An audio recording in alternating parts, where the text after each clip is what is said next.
abasitari batabashije kugira muri uwo mwaka wa 2025 basize ubuzima mu mwaka ushize wa 2024. Njye nk'ibisanzwe ndi Depa 250 kurikira ubundi tukugezeho iyi nkuru y'ibyamamare bitabashije kubona izuba muri uyu mwaka turimo wa 2025. Umwaka wa 2024 ni umwaka wasize ibikomere mu mitima y'abakunzi b'imyidagaduro haba hano mu Rwanda ndetse no hanze y'u Rwanda. Hapfuye benshi twakunze, harimo abanyacyubahiro, ibyamamare haba mu gihugu ndetse no hanze y'iki gihugu cyacu. Hari umuhanzi wigeze gutuka urupfu arubwira ati warupfuwe uragapfa kare. Icyakora yari amaburakindi kuko nawe arabizi ko ariyo nzira ya twese. Gupfa si igitangaza nubwo ari bibi cyane, kandi nubwo ari bibi turabyanga, gusa bigomba kutubaho. Mu Rwanda uyu ni umwaka utazibagirana mu mitima ya benshi, cyane cyane ko aribwo abarimo Nyiransengiyumva Valentina wamamaye nka Dorimbogo wasetsaga benshi, Pasiteri Ezra Mpyisi wakundwaga cyane, Anne Mbonimpa wari umukozi muri Ferwafa ndetse n'abandi. Aba ntabwo babashije gupasa ngo uriya mwaka ngo bagire mu mwaka turimo mushyashya wa 2025, nubwo n'uyu mwaka nawe utoroshye bitewe n'impanuka ziwurimo zitangaje ndetse ziteye ubwoba. Abo ni bamwe mu batabashije kubona uyu mwaka. Gusa umwaka wa 2024 ugana ku musozo, hari byinshi byagiye biwuvugwamo ndetse byabaye bitangaje.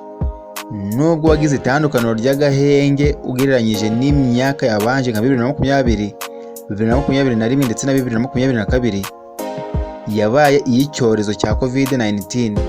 Urupfu rwo ntirwabaniye Abanyarwanda. Ni umwaka watwaye benshi mu bo twakundaga, uhereye mu ngeri zose z'ubuzima: abanyapolitiki, abahanzi, abakinnyi, abacuruzi, abahinzi ndetse n'abandi. Muri iyi nkuru turagaruka ku byamamare twabuze muri 2024. Reka sintinde, aho duhere ku cyamamare cya mbere uyu mwaka watwaye ahangaha mu Rwanda. Uwa mbere, Dorimbogo. Dorimbogo ubusanzwe amazina nyakuri yitwa Nyiransengiyumva Valentine. Uyu yamenyekanye ku izina rya Dorimbogo. Yitabye Imana ku myaka 27, apfa muri Nyakanga 2024 aguye mu bitaro bya Kibuye. Uyu mukobwa yitabye Imana nyuma yo kugera ku bitaro, abaganga bakagerageza kumuha ubufasha cyane cyane bw'ibanze ariko bikananirana. Gusa amakuru twabonye nuko nyakwigendera yari amaze igihe arwaye indwara zifata imyanya y'ubuhumekero. Yari amaze iminsi arwariye mu bitaro bya Kibogora i Nyamasheke. Ahava bamuhaye transfer yo kujya kwivuriza mu bitaro bya Kibuye. Ubwo ari mu bitaro bya Kibogora, hari amajwi ya Nyiransengiyumva yagiye hanze avuga ko yabanje kwivuriza mu mujyi wa Kigali ariko akabona bihenze cyane. Ibi rero byatumye biba ngombwa ko asubira mu rugo i Nyamasheke kuhivuriza. Icyo gihe yagize ati, nintagaruka i Kigali muzansabire imbabazi abo nahemukiye, kandi nintagaruka muzansezere neza. Abenshi bavuga ko yihanuriye urupfu rwe. Nyiransengiyumva yiswe Dorimbogo biturutse ku ndirimbo yaririmbye, aho inyikirizo yayo yavugaga ati Dorimbogo, Dorimpara, Dorimvubu. Yamenyekanye cyane kubera ibiganiro yakundaga gutanga ku ishene za YouTube zigiye zitandukanye. Gusa umwaka ntiwamworoheye, ahubwo waramutwaye. Ku mwanya wa kabiri turasanga Pastor Ezra Mpyisi. Pastor Ezra Mpyisi uyu ni umukambwe mukuru cyane. Uyu yakunzwe na benshi kubera amagambo ye y'ubwenge. Yatabarutse ku myaka 102. Pastor Ezra Mpyisi yatabarutse mu minota mike ishize, cyane cyane ko habanje kugaragara ibiganiro byinshi ndetse asetsa abantu. Byaje gutungurana kumva urupfu rwa Dorimbogo. Gusa Pastor Ezra Mpyisi nawe yaratunguranye cyane. Mu kanya kashize ni amagambo twabwiwe n'ibinyamakuru bigiye bitandukanye, yatangarijwe n'inshuti y'umuryango wa Pastor Ezra Mpyisi wakoreye Imana mu mbaraga ze zose kuva mu busore bwe kugeza ku munsi we wa nyuma. Pastor Mpyisi yabonye izuba ku ngoma ya Musinga ku itariki ya 19 Gashyantare 1922, akaba yaburaga iminsi 23 gusa akuzuza imyaka 102. Yavukiye hafi y'i Nyanza ibwami ku marembo y'u Rwanda. Yakoreraga umurimo w'Imana mu itorero ry'Abadivantisite b'umunsi wa karindwi. Ni byinshi azibukirwaho birimo kuba ari mu bashize Bibiliya mu rurimi rw'Ikinyarwanda, kuba yarabaye umujyanama w'umwami Mutara wa gatatu Rudahigwa, kuba ari we Mudivantiste wa mbere wabonye lisansi, kunyomoza abavuga ko nta muntu urenze imyaka 100 n'ibindi, nabyo tugomba kuzabimwibukiraho. Ezra Mpyisi yarenze y'ibitabo n'umugishwanama ukomeye cyane. Abenshi bamugiraga umujyanama bitewe n'ubwenge yari afite ndetse n'ubuhanga budasanzwe. 3. Iki ni icyamamare cyari tugiye kureba. Uyu ni Charles Taylor. Charles Taylor nawe uyu mwaka ntabwo wamurebeye izuba. Uwanjye Charles Taylor wari umwe mu baririmbyi b'inkingi ya mwamba mu itsinda rya Healing Worship Ministry, akaba n'umuvandimwe w'umunyana Shanita wegukanye ikamba rya Miss Rwanda yegukanye ikamba rya Miss East Africa 2021. Uyu akaba yaritabye Imana ku ya 3 Ugushyingo 2024. Yapfuye afite imyaka 23 y'amavuko. Yabonye amakuru ikinyamakuru cya Dempa 250 avuga ko ku wa 5 tariki ya 1 Ugushyingo 2024 Shelisa yizihije isabukuru y'amavuko, hanyuma inshuti ze zikomeza kumufasha kuyizihiza kugera kuri icyo cyumweru cya tariki 3 Ugushyingo 2024. Aha nabwo yasohokanaga n'inshuti ze. Ubwo yari kumwe n'inshuti ze yakomezaga kuzibwira ko ashaka kujya kwifatanya na korali. Mu gihe yiteguraga kugenda, abanza kunyura mu bwiherero, ariko inshuti ze zakomeje kubona ko yatinze, zitangira kwibaza uko byagenze. Bagiye basanga niho yaguye. Reka turebe uwa 4.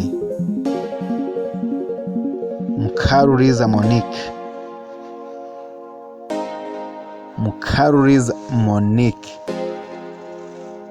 Ambasaderi Mukaruriza Monique yabaye mu nzego zitandukanye nkuru z'igihugu. Uyu yitabye Imana azize uburwayi. Yaguye i Buruseli mu gihugu cy'Ububiligi, aho yari amaze iminsi arwariye. Mu ntangiriro za Werurwe, Perezida Kagame yari yamuhaye inshingano zo kuba ambasaderi ushinzwe gahunda zo kwihuza kw'akarere muri Minisiteri y'Ububanyi n'Amahanga. Uyu yari asanzwe akora muri Minisiteri y'Ububanyi n'Amahanga ari umujyanama. Niwe wabaye Minisitiri wa mbere w'u Rwanda mu muryango wa Afurika y'ibihugu by'Iburasirazuba bya EAC. Izo nshingano yazikoraga guhera muri 2008 kugeza ku wa 25 Gashyantare 2023. Mukaruriza yabaye umuyobozi w'umujyi wa Kigali hagati ya 2016 ndetse na 2017. Yanabaye ambasaderi w'u Rwanda muri Zambia no muri Malawi, ubwo yari avuye ku nshingano zo kuyobora umujyi wa Kigali. Kuva mu mwaka wa 2006 kugeza mu mwaka wa 2007 yari ahagarariye by'agateganyo umuryango wa Afurika yunze ubumwe muri Sudani.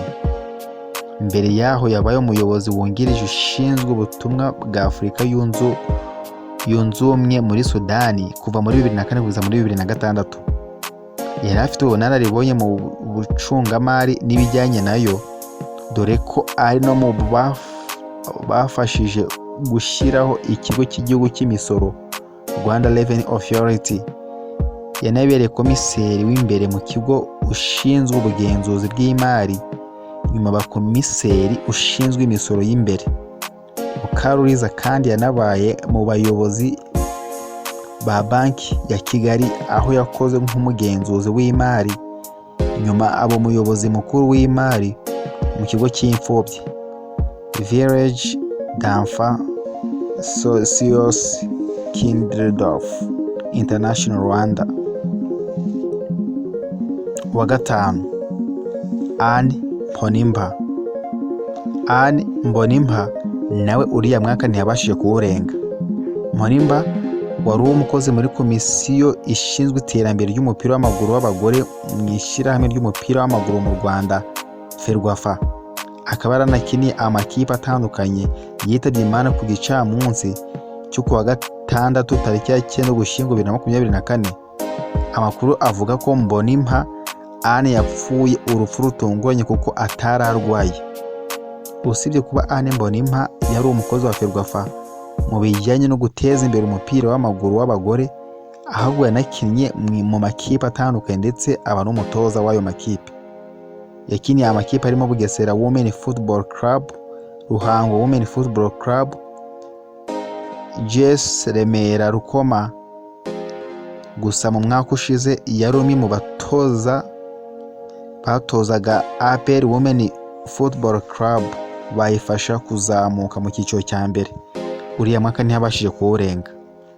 Wa gatandatu, Martin Mateso. Martin Mateso uyu yari umunyamakuru yakoreraga umwuga w'Ubufaransa.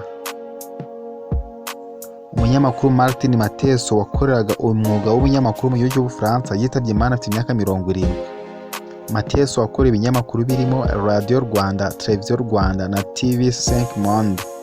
Bivuga ko yitabye Imana tariki 20 Ukwakira 2024 ubwo yari yaje mu Rwanda, gusa yapfuye azize indwara y'umutima. Radio Ijwi rya Amerika yatangaje ko Mateso yari yaje mu Rwanda kwizihiza isabukuru y'imyaka 70. Martin Mateso yari atuye mu Bufaransa aho yageze mu mwaka w'1994 mu kwezi kwa kane.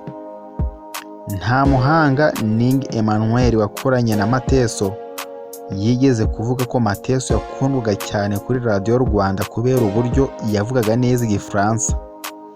N'umwe mu bakoze umwuga w'itangazamakuru ari n'umuhanzi, azwi ku ndirimbo zakunzwe zirimo Bibiana, Amagorwa yo mu rugo ndetse n'izindi. Uwa karindwi wabashije kutarenga uyu mwaka wa 2024, Dr Adel Zalani. Dr Adel Zalani uyu yari umutoza wongereraga imbaraga abakinnyi ba APR FC. Uyu ni Umunyatunisia. Adel Zalani yitabye Imana aguye mu rugo iwe kuwa kabiri tariki ya 2 Mata 2024. Amakuru dufite nuko uyu mutoza yitabye Imana ubwo yari mu rugo iwe aho abakinnyi na staff babibwiwe ubwo berekezaga mu myitozo kuwa kabiri bagahita basubira iwabo. Mu mwaka wa 2018-2019 Dr Zalani yatwaranye na Simba Cesc igikombe cya shampiyona na Community Shield ari kumwe n'umutoza mukuru w'Umubirigi Patrick Ausems. Mu mwaka wakurikiyeho wa 2019-2020 yatwaye ibikombe bitatu birimo icya shampiyona, igikombe cy'igihugu na Community Shield ari kumwe n'Umubirigi Steven Van de Broek. Uyu mutoza yakoranye kandi n'Umufaransa Didier Gomez da Rosa. Aha hari muri 2022-2021 atwarana nawe ibikombe bitatu birimo icya shampiyona, icy'igihugu ndetse na Community Shield. Yatoje mu yandi makipe nka Etoile Sportive du Sahel y'iwabo muri Tunisia, Al Ain yo muri Saudi Arabia, Al Wihdat Sportif Club yo muri Jordani n'ikipe y'igihugu ya Mauritania. Yitabiriye igikombe cya Afurika cya 2022 muri Cameroon. Uwa munani wabashije kutarenga uriya mwaka, Mungo Chitiada Viguri. Viguri nawe muramuzi mu kuzamura impano z'abakiri bato cyane cyane mu karere ka Rubavu. umutoza Viguri, uyu uzwi kuzamura abakiri bato mu mupira w'amaguru, yitabye Imana nyuma y'uburwayi yari amaranye igihe kinini. Mu mwaka ushize 2023 nibwo amakuru yamenyekanye ko uyu mutoza afite uburwayi bwo kubura amaraso na hepatite C, kugeza ubwo kuva mu nzu byabaye ikibazo gikomeye. Uburwayi bwagendaga buhinduka kuko rimwe na rimwe akaguru kamwe kagiraga pararize, ikindi gihe kakabyimba. Nk'abandi barwaye bose iyi ndwara, ngo iyo yabonaga abamusura bakamuganiriza yasaga n'ugaruye agatege, ariko nyuma bikongera bigasubira irudubi. Inkuru y'incamugongo yamenyekanye mu gitondo cyo kuwa kane tariki ya 12 Nzeri 2024 ko uyu mugabo yamaze kwitaba Imana. Viguri ni umwe mu batoza bakomeye mu karere ka Rubavu, boruzwe kuzamura abakinnyi bakiri bato bakavamo abakomeye. Yakini Etincelle FC igishingwa mu 1980. Mu Rwanda hari amazina y'abakinnyi bakomeye banyuze mu biganza bya Viguri na Haruna Niyonzima, Tuyisenge Jacques, Bizimana Djihad, Hakizimana Muhadjiri, Nsengimana Mirafa ndetse n'abandi benshi. Uwa 9, Mukonya. Uyu ni umukinnyi wa 9 cyangwa se icyamamare cya 9 cyitabye Imana. Mukonya yari myugariro wa AS Kigali, aho yikuye Jean Paul uzwi nka Mukonya. Yitabye Imana nyuma yo kugwa mu kibuga agonganye n'umunyezamu akamira ururimi.